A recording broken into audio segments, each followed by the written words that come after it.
Hello, and welcome to Centennial Cinema. I'm your host, Stuart Fitzgerald.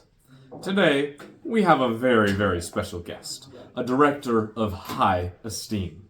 Hailing from the 1950s, we have Alfred Zinnemann.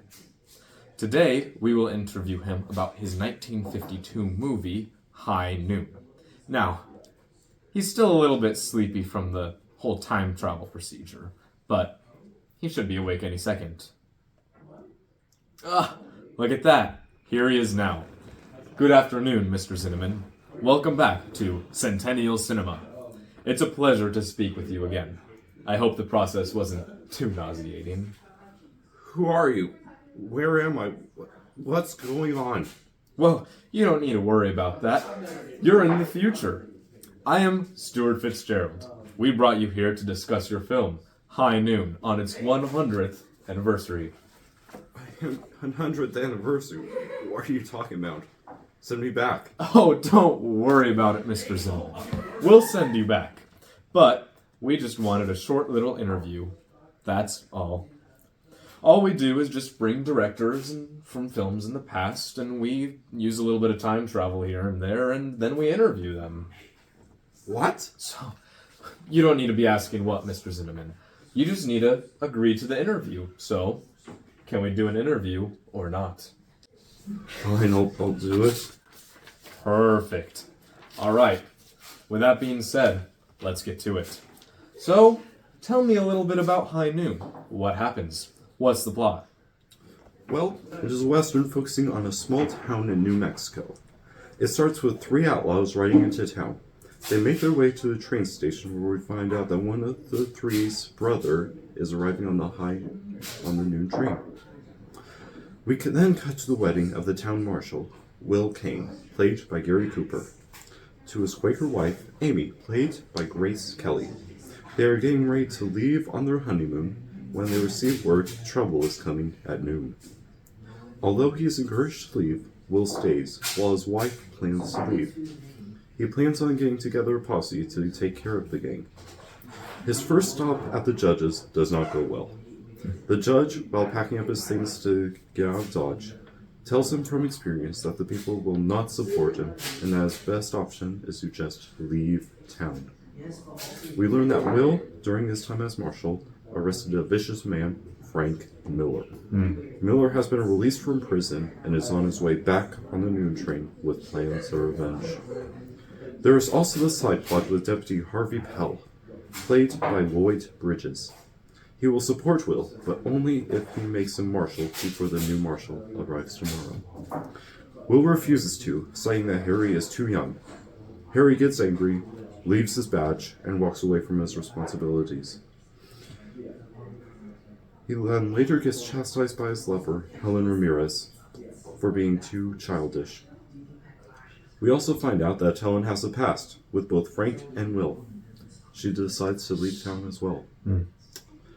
Marshal Kane makes many stops in town, trying to deputize people, including the local church, the saloon, and even the retired marshal, but he only finds opposition. People think he will die, and even if he doesn't, he will give the town a bad reputation. Even his closest friends avoid him. He is told by multiple people, including the mayor, that his best option is to leave town. Nonetheless, Will is resolute on staying. The only people who volunteer to help are either unfit or too young. Kane turns them down, but is grateful for their courage. Even when noon draws close, the only man Will recruited weasels out of helping him. As noon quickly approaches, Will sits down and writes his last letter to Amy. As the clock strikes noon, the train whistle is heard in the distance. Amy and Helen leave to get to the train, but as they leave, Helen chastises Amy for not standing by her husband. This causes a change in Amy's mind, and she leaves back for town. Frank Miller steps off the noon train and is greeted by his old gang. The outlaws make their way through the desolate town looking for Kane and are ambushed by him. A gunfight ensues. The final standoff begins with Kane being cornered in, is saved by Amy, who shoots one of the outlaws. Will then shoots and defeats Frank Miller. As the town comes out to view the aftermath, Will throws his tin star on the ground and rides off with his wife without saying a word to anyone else. Very cool. That certainly sounds like an interesting movie, Mr. Zinman. Now, I'm sure the folks at home, and to be perfectly honest, I am very interested in the mind behind the film, that being you.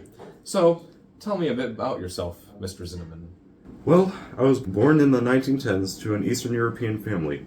I grew up in Austria, where I started becoming a filmmaker at a young age. I immigrated to the US in the 30s to further my career. I got a contract that had me directing films that, honestly, I could care less about. Oh. But in 1949, I finally started directing films I actually cared about, including High Noon. Yes, and afterward you went on to direct many blockbusters, such as Oklahoma and Julia. Is that correct? I did? Oh, spoilers. It's a problem with time travel. Anyway, tell me about your style of directing. I try to bring a sense of social realism to my films. High Noon especially displays this style, with the film being void of time skips, actually counting down in real time the seconds to noon, as well as the cowardice featuring the cowardness of the citizens. I use a mix of professional, high-profile actors and non-professional actors to give films a more authentic, real-life feel. I also try and discuss the roles of the actors thoroughly, so they understand their roles completely. Oh, I see. Tell me more about these actors. From what I understand, you had a very outstanding cast. Yes, and the cast starts with Gary Cooper as the town's marshal. He has a long career of going back over 20 years to the silent era of westerns, still when they were still in their infancy, which made him a perfect for the role. While he used to play the ideal western hero, guns blazing and always a knight in shining armor, so to speak. Exactly. His talents have developed and he plays more emotionally mature characters in recent films, such as I Knew. He won a Golden Globe and Academy Award for Best Actor for his work in this movie. He masterfully displays the emotional distress Kane is feeling towards the end of the movie. Alongside Cooper, we have Thomas Mitchell, an actor of over 30 years who plays the mayor.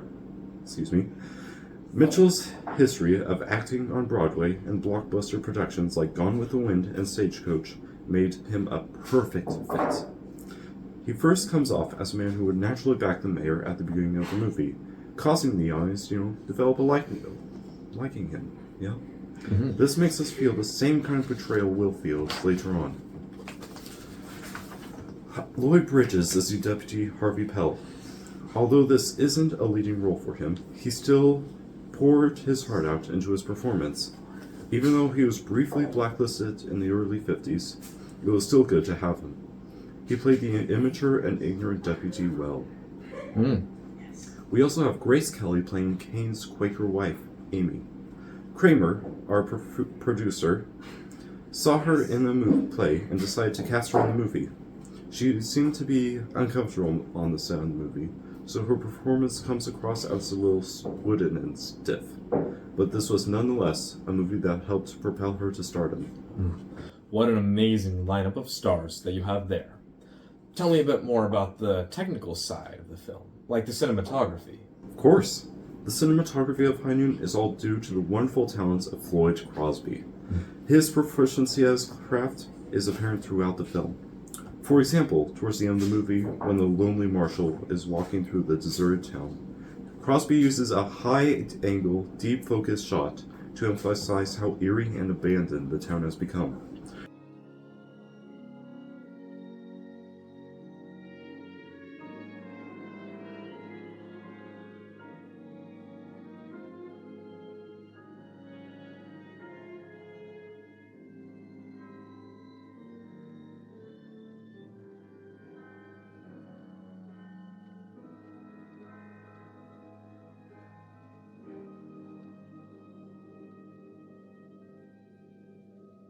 Crosby's passion and work paid off.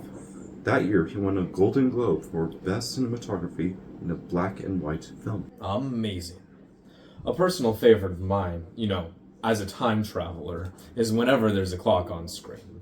It's always filmed at a super low angle shot, In my mind, I think it demonstrates the power that time has over the movie, and how inevitable and uncaring it is. How about the screenwriter? I understand that there was some controversy there. Yes, there was. Our screenwriter for the film, Carl Foreman, was called to testify before the House Un-American Activities Committee, or HUAC, during production. Now, Foreman used to have communist ties and was asked to name names of people in the movie industry who were still communists. He refused to testify and was blacklisted from Hollywood. His partnership with the producer, Stanley Kramer, was dissolved, but due to legal stuff, Kramer was able to finish working on High Noon. But, besides all that, his screenplay was spectacular, taking the Western genre in a different direction than usual. Well, as they say, a good film isn't without its controversies, or communists. Is that really something they say in the future? Yeah, totally. One last thing that I want to ask you is about the soundtrack of the movie. Tell me a bit about that. Oh yes, the soundtrack of the movie uses only one song, appropriately named The Ballad of High Noon, written by Tex Ritter, which sings about the plight of the local marshal. Variations of the instrumental version are used throughout the movie. Because of it, Ritter won an Academy Award for Best Original Song.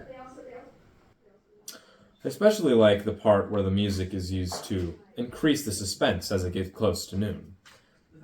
Thank you so much for being on the show, Mr. Zinnemann. We hope to have you again in the future. Anyway, trank him. Now that he's out of the way, let's wrap this up. The themes of High Noon were unmistakably about loyalty, duty, and morality. At the time of its release, many thought of the film to be a critique of the McCarthyism and the Hollywood blacklistings going on at the time. Its legacy continues to this day due to it being one of the first of many adult and mature-themed westerns, focusing on morality and dialogue and less on gunfights. The craftsmanship of the movie is of the highest quality. What I particularly liked about the movie is the amount of dialogue and character development throughout the movie, such as with Amy, Will's wife, as she realizes that she must choose between her beliefs and her husband.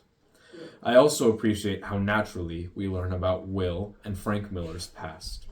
I love how at the end, when all is said and done, there is no dialogue. It perfectly encapsulates how Kane feels about the town. He doesn't want anything to do with it anymore. Another strength is that every character is fully fleshed out, with strengths and weaknesses. One weakness of the movie that I believe is that it could use a little bit more dialogue. I feel another weakness is that they spent too much time on the side plot between Harvey and Helen. Another thing I disagree with is the casting of Grace Kelly. I think in an effort to tone down her natural beauty, she comes across as stiff in the film. Whether or not this was because she was a Quaker is yet to be seen. But ultimately, one of my favorite scenes in the movie is when noon is approaching. The music gets tenser and builds suspense through the inclusion of drums and other instruments. The camera cuts to a low-angle shot of the clock until a train whistle is heard in the distance, and it cuts to quick shots of each character's reaction to the announcement of high noon.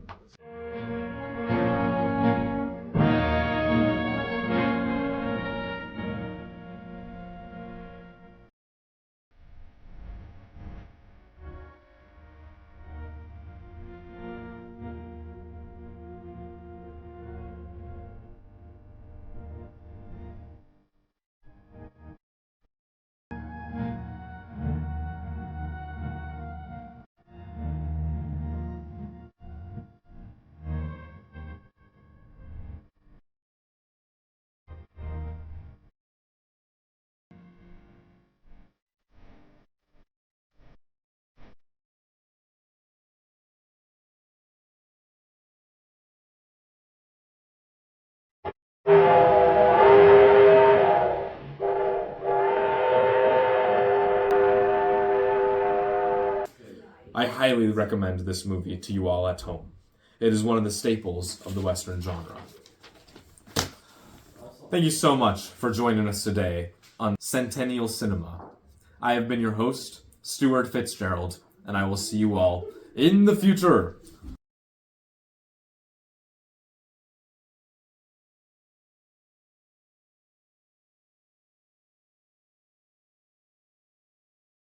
We'll see you next time. All right, let's get you out of here, Mr. Zinnovin. My associate will now escort you out back to the time machine. Why does he have a gun? Well, don't worry about that. We'll see you later, Mr. Zinnovin. Thank you for being with us.